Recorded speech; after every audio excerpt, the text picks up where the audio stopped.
you guys have all enjoyed the semester so far.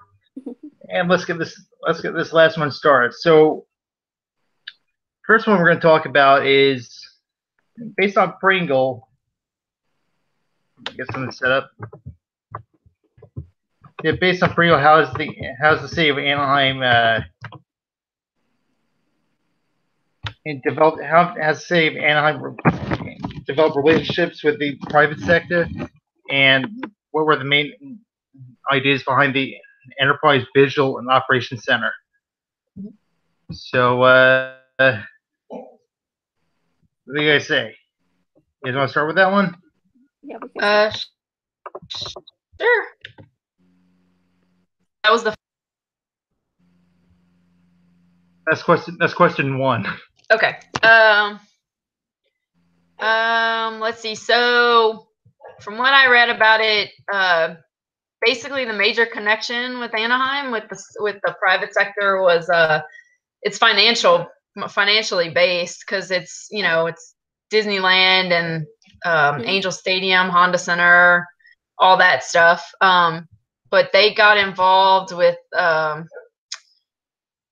was it EDC or something like that, which is a data management company? EDS. Yep. EDS. Okay, yeah. EDS. That helped them basically set up their emergency system. So, let's see. I'm sorry. I'm just reading through the question again real quick.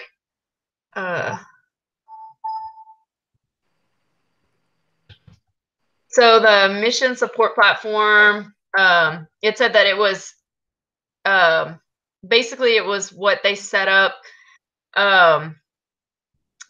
because the company had knowledge of like internet portals and management portals and things like that, so that they can exchange information a lot easier, and it helped to kind of move data a little bit better. So the mission support platform was what they set up to allow them to monitor basically all the operations in the city. Right. So they could collaborate when there was an emergency. Another important thing about Anaheim is that they're not far from LA, so of course they're more the feeder toward LA. So a lot of the operations that are kind of big but don't get done in LA are done in the Anaheim area. For example, you guys have heard of Blizzard before? I've never heard of that. Well, World of Warcraft. Okay, I've heard of that. Yeah, so Blizzard owns them, and they're based, I think, out of Irvine, which is in that vicinity. So you also have a lot of entertainment out there that isn't necessarily done in LA, but is checked down toward that area.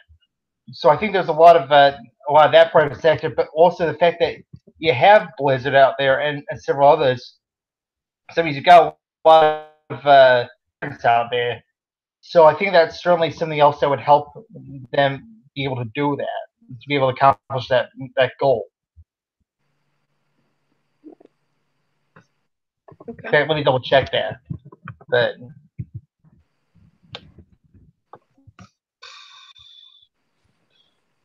yep, it's correct. Yeah, they are based out of Irvine. Irvine, okay. Yeah, so you got that. Yeah, they made World of Warcraft.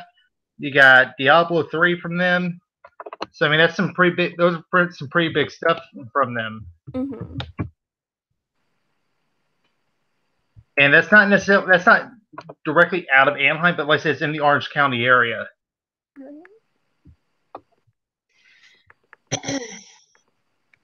Yep. Do y'all want to move on to the second half, or? Sure, let's do that. Yeah, we can do that. Okay. So the second part of that is, what were the main ideas behind Enterprise Visual Operations Center? Let's at least two benefits that you considered extremely relevant. What makes this platform different than the EOC? I mean, to me, the major difference with the EOC is the ease of interaction, for one, and just the visual element of everything. Most emergency centers now are equipped with some type of video, but not to the level of what they're describing. in that article. With the Wi-Fi accessibility and all that, they can see things from the field and all that stuff. Right. And then another benefit I found was that in the article it was discussing how cost efficient it was, the EVOC portal, how it was cost efficient. Mm-hmm. Yeah, that's a good point. Yeah.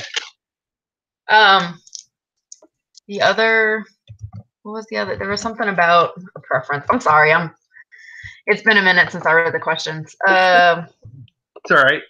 That's why we have them open. Yeah, where are the main?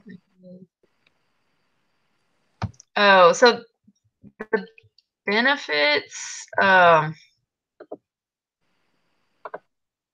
It's one, like, to me, one is communication for sure. Like I was talking about in the with the field stuff and everything, that it's it opens up, you know, with all the frequencies and everything that they can use. One of the things that really stood out for me, of course, is the fact that a police officer, they can send their reports in from anywhere and do a lot of stuff from their patrol car instead of us having to leave our area that we're patrolling to go turn in paperwork of some sort. We can actually file a lot of it from where we are.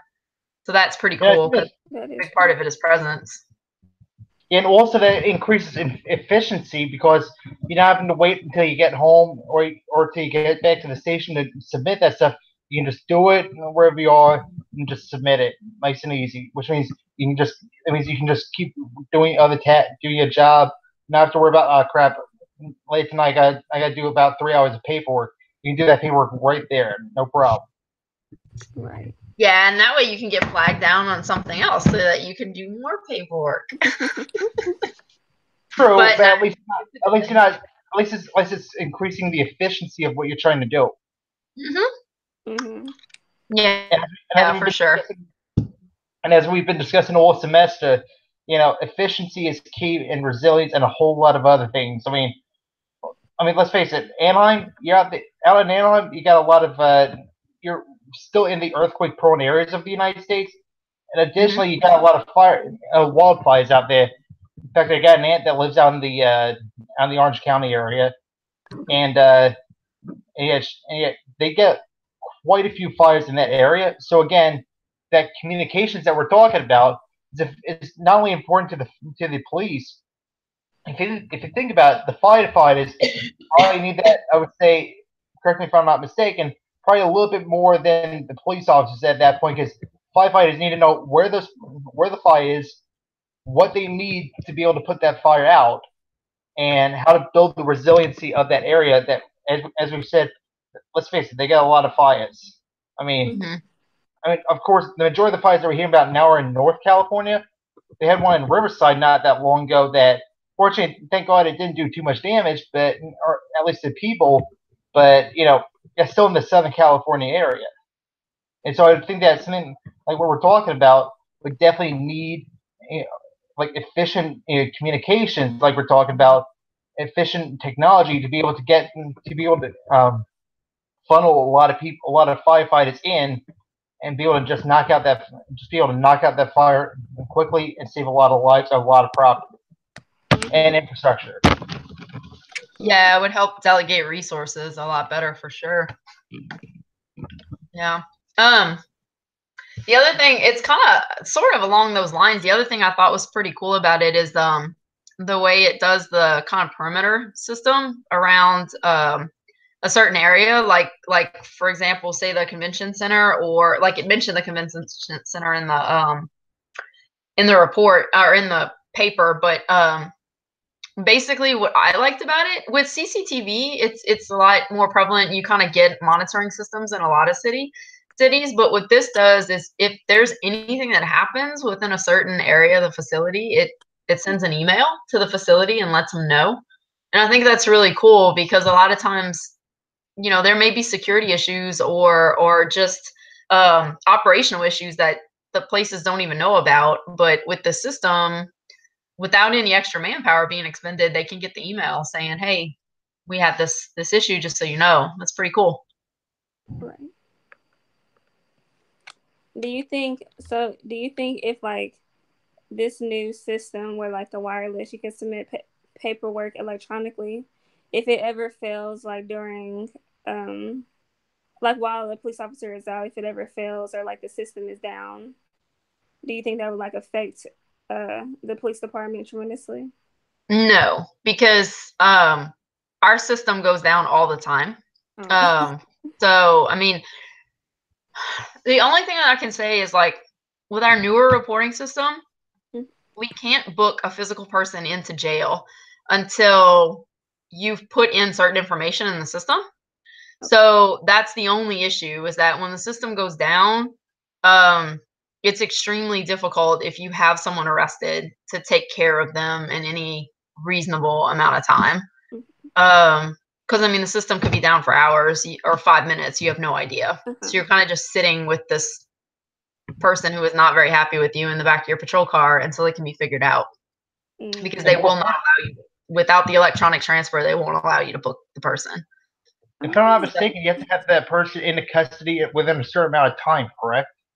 No, just a juvenile. There's no, just a juvenile. You've got 6 hours from start to finish to deal with them. But for a normal person, no. I mean, there is gonna, if you have someone detained, if it's Harvey in August and you have someone in the back of your car for 12 hours, you're gonna start to have some civil rights issues. But there's no like set time limit. You just have to make them, reasonably comfortable, if I guess maybe is the word. If you have to take them inside of the jail into a holding area or something like that, where, there's air condition, you can get them water and food if they need it, that sort of thing, that you can take into consideration. But there's no set time limit. Yeah, because one thing is, it would be great if we could get the guys out in Anaheim to make that more widespread, because not only does it help with like I said, the communications and things to that effect, more importantly, if you need federal resources, like say the guy that you caught is actually an illegal immigrant. I mean, because let's face it, we're in that time frame where we need to talk about, or we should probably talk about that. So let's say the guy that you caught is an illegal immigrant that's wanted in a whole bunch of other countries.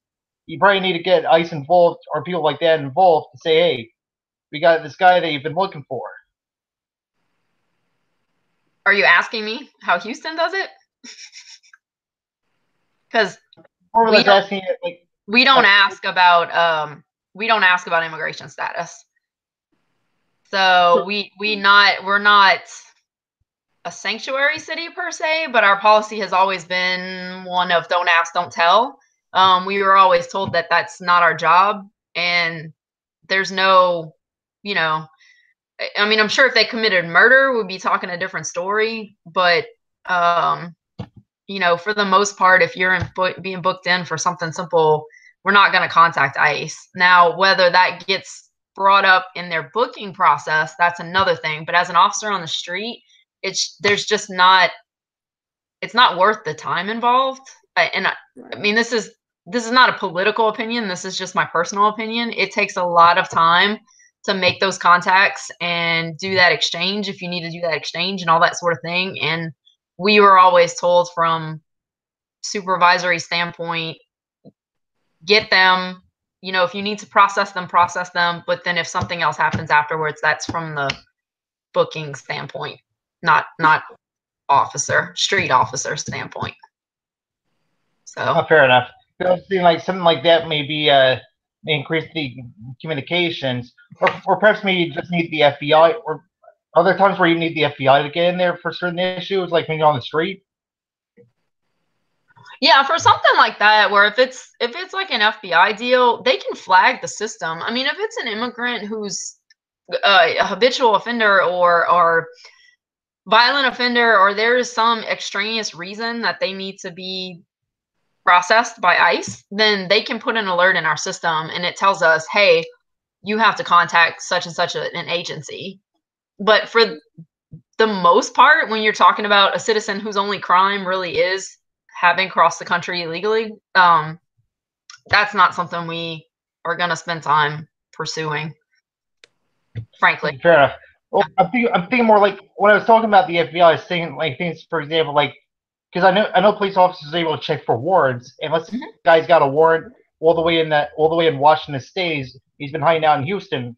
is that a situation where you need to potentially call the FBI to say, hey, like, because you go see that he's got a warrant, but it's for a lot of states away, which becomes, I think, correct me if I'm not mistaken, an FBI issue because it's a multi-state situation.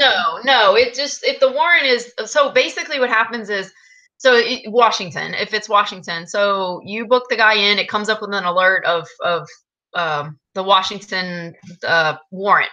So all that would happen is it specifies in the warrant if they're willing to extradite, and if they're willing to extradite under what terms. So if they're willing to extradite, like come and get him and bring him back on their own, then basically you call the agency and you verify that the warrant is still good, and we put what's called a hold on the I mean, I say prisoner, but most of the time we're booking them into city jail for stuff. I mean, it's minor misdemeanor stuff like that, but you book the prisoner into jail, you put a hold on them, and then if Washington wants to come get them, they will send personnel to come get him. It doesn't become an FBI issue unless the crime, like you're committing crimes across state lines. But if you just commit the crime in Washington and you flee, it's just the originating agency where you committed the crime that a police officer would deal with. But from there, like, that's all I do. I book them into jail. I let Washington know. And then I think it's been a minute since I've been on the street. So correct. I mean, if I'm wrong, I'm sorry. I think it's 10 days. I think the other agency has 10 days to come and pick them up. And then after the 10 days, regardless of what happens with the charges Houston booked them in on, they are no longer eligible to be picked up. They'd have to be, if they've been released, they'd have to be rearrested to be picked up by Washington. That's interesting. Well, the point I was trying to make was that we're talking about with this system. I would think that would certainly increase the efficiency of being able to talk to other agencies about things that you might need, like that, for example. Yeah, it's pretty archaic the way it is now, because basically you've got phone numbers that pop up. So I was night shift. Phone numbers don't do me a lot of good because no one's at the other end of the line ever. So I absolutely do agree. As long as there's someone with whom to interact, even on a computer system, you need someone there. True. But it'd be a lot easier to man a computer system than it would be individual phone lines. So.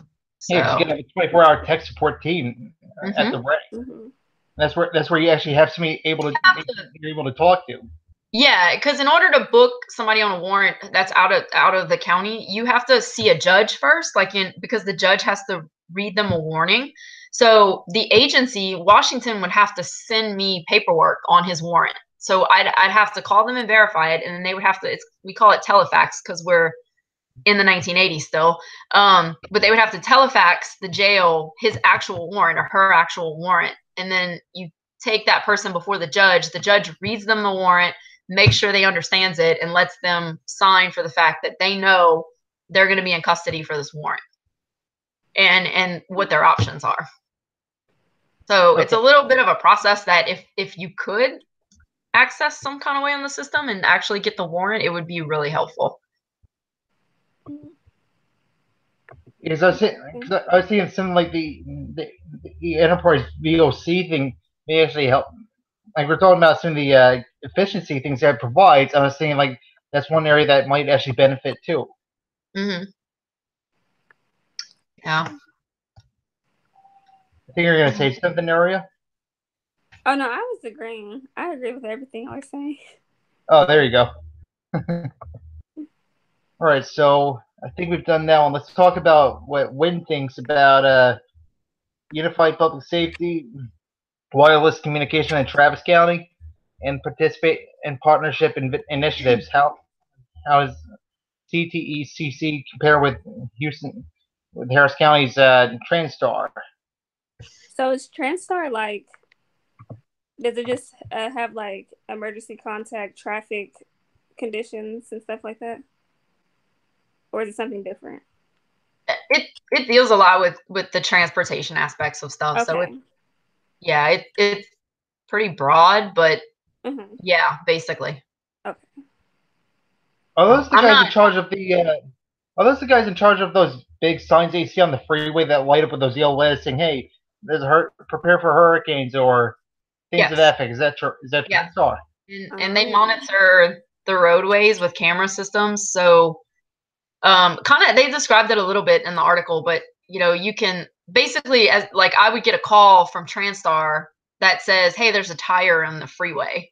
So I can go and respond to the tire on the freeway and not get it out, because I'm not going to get out on the freeway. But there I am as a cop going, yep, there's a tire on the freeway. And so I could, but that's what they do. I mean, they're in charge of they do a lot of the transportation stuff, basically. Okay. There you go. Because up here we got MJ Transit, who does a lot of similar things to that. Mm-hmm. Yeah, full disclosure, I'm not very familiar. Like, TransStar is not something I deal with on a daily basis or anything like that. I know them from my commute every day, and then the rare calls that we get, like if somebody's running on the freeway or something, we'll get a call. Okay. No, the nice thing about being in a small state is that our version of TransStar covers the entire state. Wow. Yeah, it's the NJ Transit, because, like I said, it's a small. New Jersey's a small state. Right. Yeah. So they can handle it here. Well, I know, I know Houston's undergone some radio changes in the last few years, and they've upgraded their radio system, but it sounds like Travis County kind of did a really nice job of planning for the future, which, Houston's not the best at, but you're holding up the process. Well, it's just when you grow from everywhere, it's hard to plan for it. So right. Call our place if it NYPD, they'll come down and fix that for you. Yeah. And I also feel like Austin really doesn't get hit with disasters that much. That's true. Yeah. And to us, not so much of an extent up here. I mean, if you look outside my window,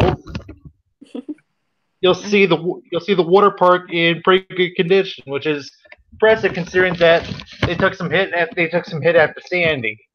Mm-hmm. Yeah. Yeah, as you can see, it looks pretty good again. Yeah. I mean, you can see the little blue thing, because that's actually a water slide that they put up about a year or two ago. Mm-hmm. Oh. Well, that seems fun. Yeah, there you go. You guys just got a chance to take a look at the Jersey Shore. I watch them every Thursday. No, I'm just kidding. I'm teasing. I live here for about 10 days. I'm actually heading back next month. I'm actually heading back Monday, which I don't want to do, but what can you do? Yeah, but I know I liked like in reading about all that stuff. I mean, they're the towers that they built, and then the kind of coalition that they created amongst themselves by making their communication system with I think it was the city, the county, the schools, UT,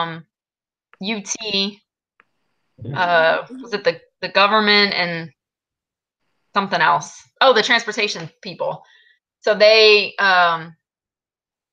their little kind of coalition, I guess, that they built by trying to help each other get the radio system built. They were able to do a lot more things too with their CAD dispatch system, which is huge, to be able to dispatch fire and police and everything from the same location and let them be able to talk to each other and stuff. That was huge, and that was pretty impressive to me.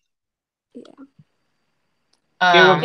Is Austin smaller than Houston? Yes. So I feel like that kind of plays into it. Like, it may be easier for them to like collaborate with other centers or type of groups, versus with Houston, it's so big. So trying to be on one accord with everyone, it can be challenging. Yeah. I could see that as a possibility. I mean, like I said, here in Jersey, we got, like I said, basically a statewide thing. Whereas in Houston, you got to have your own thing compared to Austin, where you can have your own thing there in Austin. Same with Dallas and so forth with the rest of Texas, because Texas is huge. All the cities are huge. So I mean, you pretty much have to stay within your own city for a lot of that area, or maybe your own county at best. Yeah. Right. Well, I know. I mean, they've gotten their collaboration let them get that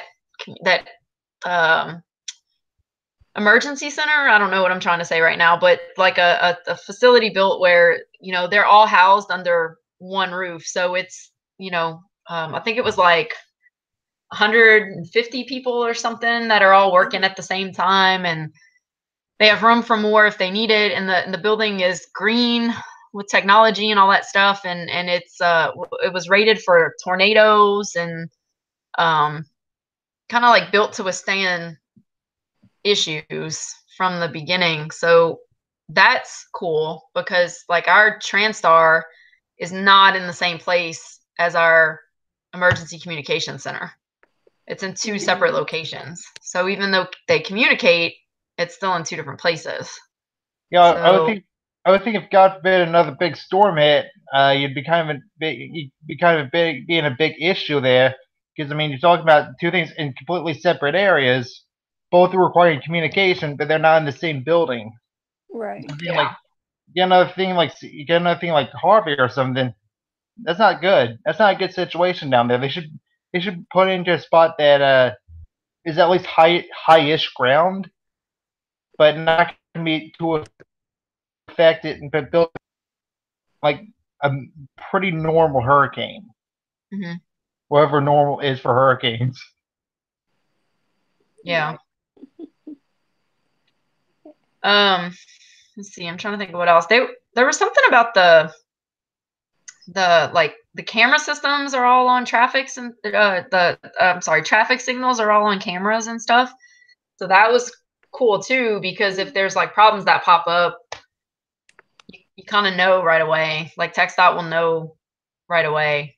And then they kind of gave examples of. I mean, we had to do a lot of stuff about practice drills and practice evacuations and stuff this week, or we watched a lot of stuff or whatever, and they seem like they were on point for all that, because their system that they have set up, like I think they gave an example of a house fire. Oh, UT games, that was a big one.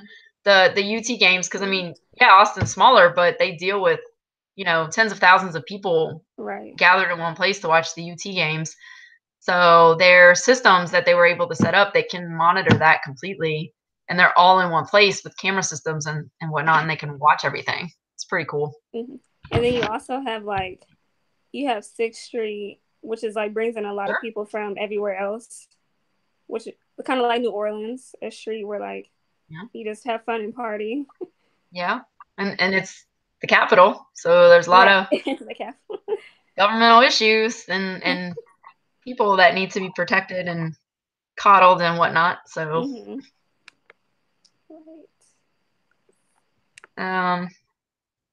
but well, I was just looking at something, and going a little bit back to Irvine, because I think what helps them is the fact that you also got with Anaheim, because you got UC Irvine not far from there.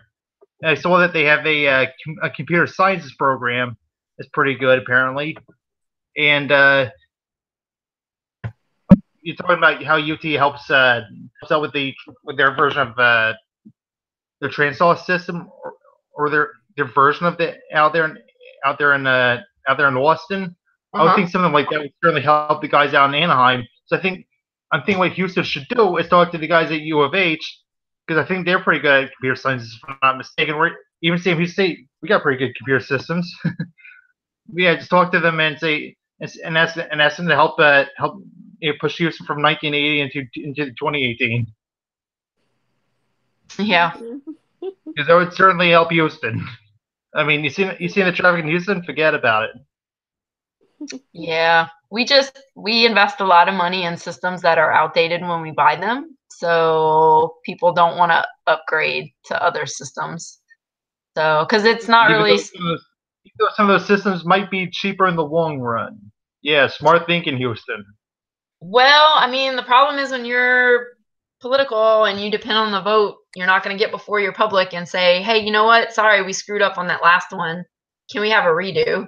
When they just spent $5 million on a computer program, they're not going to get you another one.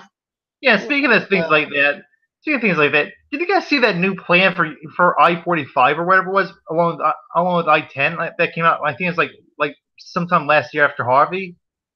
Mm-mm.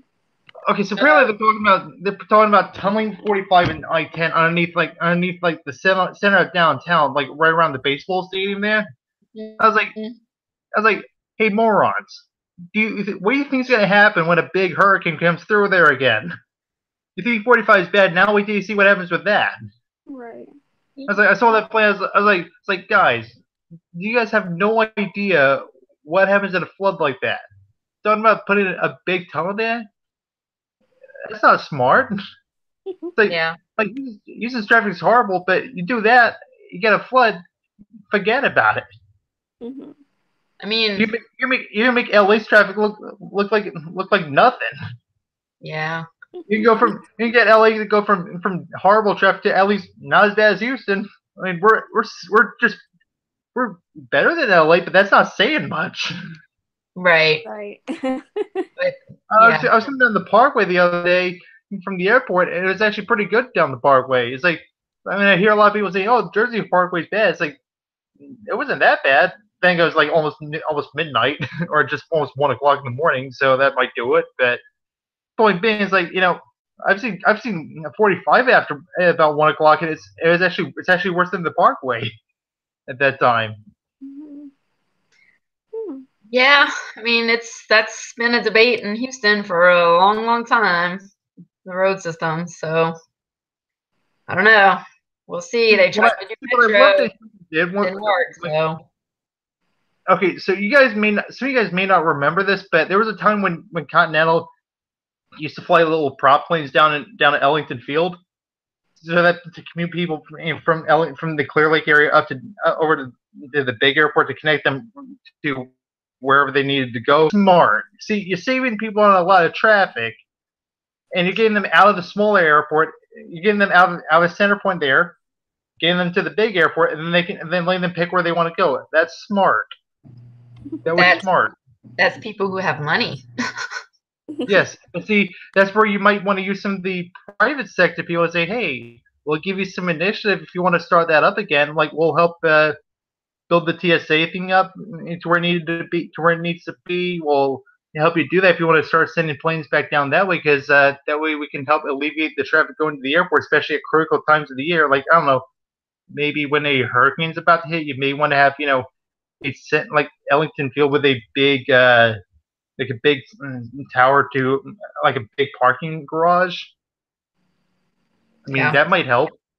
I mean, because that way you don't have to clog all the major airports. You use some of the smaller airports like Galveston, and some of those, and just have, like I said, like we were talking about earlier videos, you would help alleviate the traffic a little bit. That way you help Transtar not have to be that way Transtar can still be in 1980 while you're helping to speed things up a little bit. Mm-hmm. Well, I know Ellington's a military facility, so I don't know how easy that would be. And I know during the time of a storm, there's a lot of dignitaries and like NOAA and all that come in, and they all use Ellington. So I don't know how feasible that would be. I mean, what do I know? I mean, it's one more escape, but they have full-size runways. So in event of an extreme mass evacuation type situation, you can technically, if it was safe to do so, you can get full-size planes into Ellington and get them out of Ellington to try to get people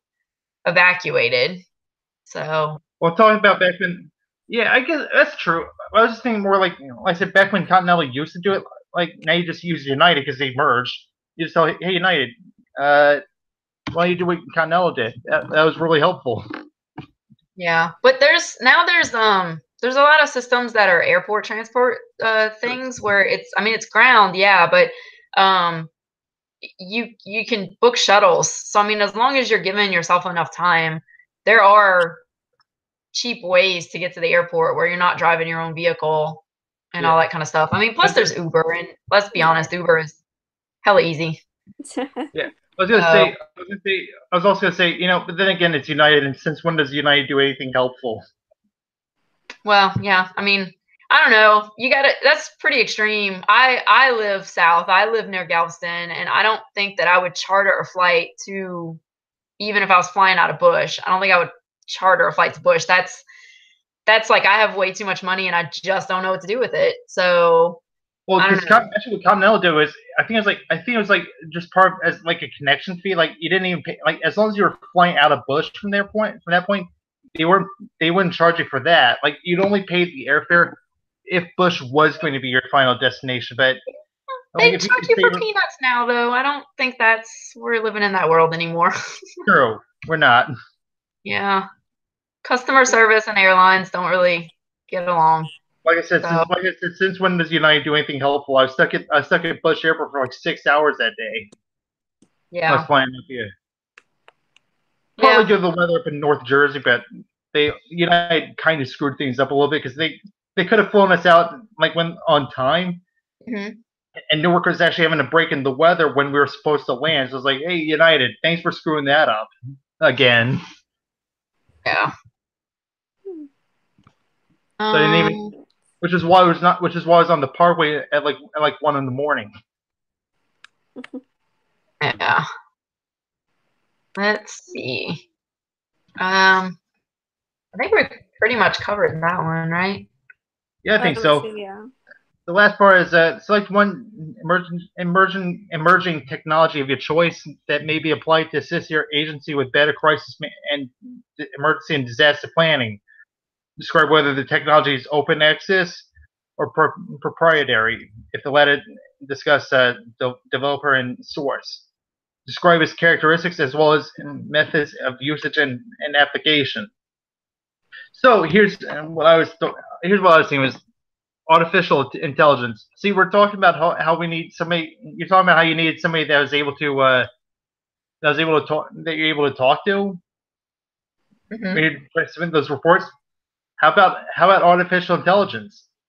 Yeah, as that source of contact. It's like it's programmed to know. Okay, you need your content. You're calling about this guy that needs to be booked. You can send the AI can send a message over to the proper people to say, hey, here's the paperwork.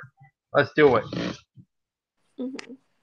Yeah. I mean, we're in 2018. I mean, artificial intelligence is pretty hefty. I mean, let's face it. Right. Pretty soon those cars that you saw out there, yeah, there's a lot of AI involved with that. I mean, you pick a technology we have nowadays, and there's AI somewhere involved with that. Mm-hmm. So I mean, you don't have to spend too much money. Help this IBM Watson thing. That's partially AI.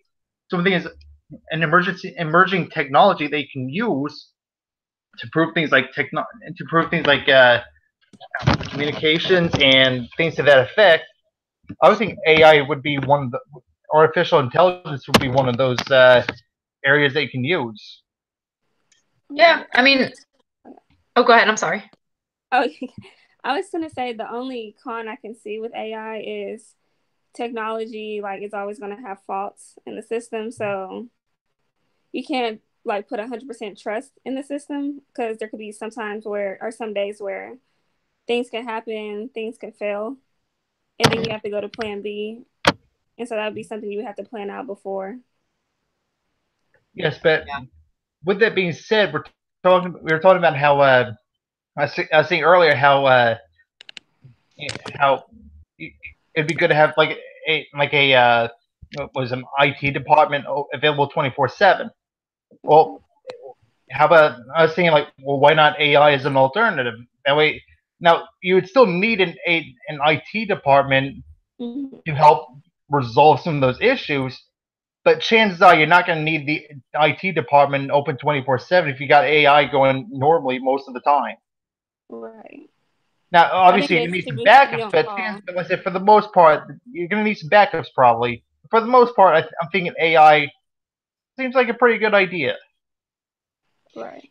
It just depends on, I guess, the application, because I can tell you right now, law enforcement is not going to fly because people are already pissed off, and there is no patience when you're in most of the situations that we're in. There's no patience. There's no room for error. If something messes up, you've taken somebody who's already in the worst day of their lives and you've made it a lot worse, because now they're depending on, I don't know, to file their report or whatever. It's just, it can be frustrating. But maybe in like a emergency management type situation, you're still dealing with people on the worst day of their lives, but you've got a little bit more time. And if the AI system, it can gather intelligence while they're kind of searching for help, or, you know, maybe you can get your FEMA applications and different types of aid. I'm blanking, because there were, at the Georgia Brown, whenever it was the evacuation, the shelter,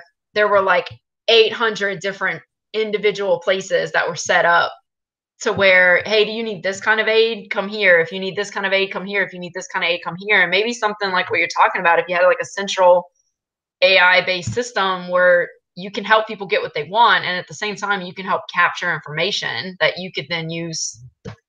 You know, maybe I could see that.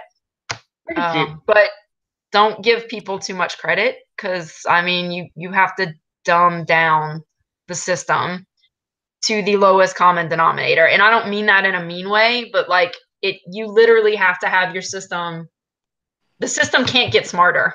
It can't get smarter, because there's going to be a new person who's never used that system sitting in front of it, upset and traumatized.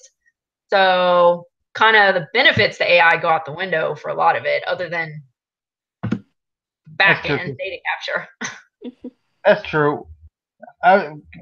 And one of the problems with AI is that as things go on, it starts to learn a lot of new stuff, and of course, that depending on how smart it gets, it'll of course have difficulty doing this. It'll start learning how to do the hard stuff, but forget how to do the easy stuff. And people in that time of need, they need the easy stuff, not the hard stuff. Yeah. I like maybe the applications of being able to use it for language, because that's a big deal too. I mean, Houston especially, you've got so many different languages spoken. If you can have an AI technology that can convert that easily, that would be amazing. Yeah, like, for example, you get the guy over, he gets me over there to the AI checkpoint. The AI is able to act as a translator. Say, hey, this guy needs food, or this person needs a blanket. It's like the AI can tell that, and can tell the agent in charge, and that in English from the language that the original person was saying it, almost like a C-3PO. Oh, that's cool. Yeah, that is cool. Well, that's something I was thinking about. I was like I'm a big Star Wars guy. Yeah. That would certainly help in an emergency management situation, because I mean, an AI certainly would be able to translate a lot of different languages, and that way you don't have to pay a guy and to like know every language that's out there. The AI can do that for you. Yeah, and I know there's systems out there that do it, but like for example, so we did a drill, I don't know, 2 months ago or something, and basically it was an evacuation drill, and part of the problem we had was that the system went down. So there were 3 languages that we needed to speak that no one spoke, and you couldn't communicate with the person because no one had a way to communicate with them, because our designated system was down. So any kind of smart technology along those lines is always helpful. So, and even one actually was deaf. So I'm sure, you know, I mean, I don't know, but I'm sure there's got to be a way for a system to be trained to be able to speak in sign language, a visual, you know, repartee in sign language, where you're not actually dealing with a person, but it can see what the deaf speaker is saying and translate it for you, and then take your words and put it back into sign language. I was thinking also AI could probably be helpful in because let's face it, in a lot of these situations we're talking about injuries. AI, and that's another area I think AI could be very helpful, is from the standpoint of helping, not necessarily to diagnose injury, but to be able to help let the medical people in charge know about what the person is dealing with. That way the triage process can be done more efficiently through AI. Mm-hmm. Sure. And I also think that there could be one that actually helps with people with disabilities. So people who are like autistic or who, special needs, there could be somebody for them. Yeah, that's a really good idea. In the words of IBM, let's build a smarter planet. Then again, we're talking about people, so that may not actually work. Right. Yeah, it's just I mean, you just have to make sure that things are explained well. Is all. Mm-hmm. Yeah, and that's one thing. Like I said, AI. It seems like AI could be helpful with that because, well, as long as people understand what the AI is there for, then that could certainly be very helpful to a lot of people. Right. Well, and I mean that's kind of part of the problem, I guess, once you get into technology, because your 80-year-old grandmother might have been told, "Hey, don't trust computers; they can scam you," and she's not going to utilize that technology. Or maybe somebody who is disabled is not comfortable trying to use it or whatever. It's really difficult. And I mean, I have a cousin who still uses a flip phone. If you try to get them to use something that's AI, there's no way. There's no way, I mean, to be honest, my phone's a piece of garbage too. I mean, it's a little citrus over there. It's sitting over there charging because it can't hold a charge more than a day. Yeah. But with that being said, I'm thinking AI. I would still trust AI as long as it's programmed properly, and that's the one area that I think would be. I mean, it would definitely be openly accessible, publicly available. Proprietary purpose would be good. The only thing is that they'd have to ensure that it's properly programmed. Right. Yeah. I don't know how I feel about a RoboCop sitting next to me. Right. And I also think there should be like, I guess you would say like firewalls or something, so like hackers can't get in. Yeah. Because I know a lot of people who are like, they don't use technology because they're afraid of being hacked. Right. Yeah. So that could be a way. See, and that's where I'm thinking that something like, how we were talking originally about international partnerships on previous videos. Mm-hmm. A couple countries I'm thinking of that could definitely help us with that. That what? Well, with the AI. What? Explain. Yeah. Well, think about it. Japan and Germany are both very technologically advanced, correct? Mm-hmm. Yes. If we were able to get some of them to help us build our AI system through our partnership, that could certainly help reduce some of the problems. I mean, especially if we're getting help from the Japanese. I mean, like I said, if you think of one thing that the Japanese are good at, technology is one of those. I agree. I kind of completely disagree because I feel like the more codependent we are on other nations, the worse position we're in. As we see with the tariff issues right now, I mean, we have the capability to learn the exact same thing that a Japanese individual knows. So I'm not saying make them do it for us. I'm just saying get them to teach us how to make AI as good as they make it.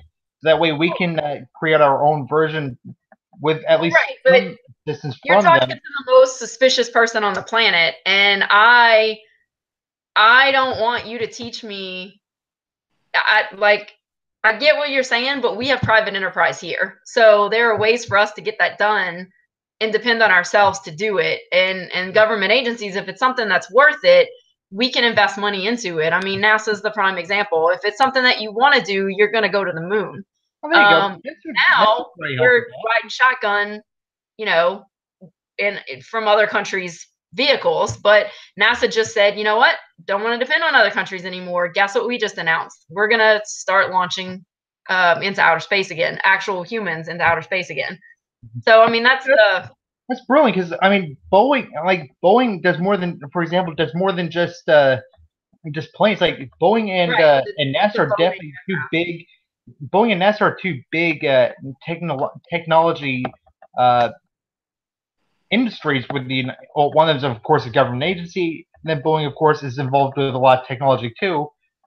So what you see is actually brilliant. Like, I mean, NASA would be NASA and Boeing, who already partnered with a lot of things, would be perfect for that. Right. I mean, to build a proper AI, and NASA is heavily based out of Houston, and Boeing has some important stuff going on out of Houston too. Right. But I mean, I guess that's what that's my point I'm trying to get across, is being dependent on a foreign agency for or operation for anything is not a good idea, because right now we fly our astronauts out of Russia, and Russia's a big giant question mark politically. So do we want our entire space operation to be dependent on whether or not we can fly our astronauts out of Russia? Yeah, it's great when we have a partnership and it works, but it doesn't. You're big trouble. But why not be self-reliant? That's why I'm latching on to your idea and saying, hey, get NASA to get the AI set, and, in the ways that we're talking about, because NASA, they're smart people. They would know how to make that stuff work. Right. But that's across the board. I mean, with private enterprise, that's across the board. Anyone can make that happen, and it helps our economy in the long run if we can give people jobs to start making the technology. Why would we pay the Japanese to help us with technology? We're not idiots. We've got MIT, like we can do this ourselves. Come on. Well, there you go. Let's get it ourselves. We can do it. We can learn stuff. That's what I'm saying. Boeing, NASA, MIT, get a partnership with MIT. I mean, we could actually do this. Right. Yeah. So, and I mean, that's my only. I am very cautious about saying be reliant on somebody else. I think that's the whole resilience thing. I mean, I would rather not do it if we could find an alternative, and I think you found an alternative. But I mean, yeah, that's ourselves is the alternative. That's resiliency. It's depending on yourself to make sure you can accomplish something. So there you go. Yeah. But okay, guys. Do y'all have anything else? I'm sorry. I'm working on a paper. Yeah. So right, I think we're over 50 minutes. So I think we've covered everything that needs to be covered. Let's go around the horn one more time with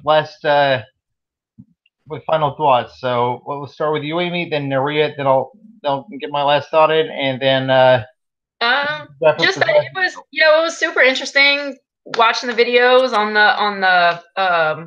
the trial runs of things and emergency planning and stuff like that, just because I've been lucky enough to be a part of it, and I think you guys have too when you've actually seen the emergency dry runs and stuff. So the videos are interesting, and it's super cool to see the little bit I know about what the technology is that exists in Houston, that they're expanding on it a million times over so that we can get people better taken care of in an emergency. Right. Maria, what's your big take from the semester? Oh, from the semester? I actually like to discuss the blog post about the recent one we had about the active shooter training versus like being like live and active versus virtual. It was cool to see everybody's opinions how will virtual affect them in this way, or will the live being like active in a scenario. So like, will I benefit anything from behind a computer screen, or like, will I feel the more intensity like in actual doing the assignment? Yeah. Ironically for me, I think the big takeaway, I'm not going to say too much if you haven't done it already, but check out the final project if you haven't done it already. It's got some pretty interesting stuff. I like it. I think it's very probably my big takeaway is how games like that can be used to help train you and help you to figure out how to plan properly, because no real people are getting hurt in there.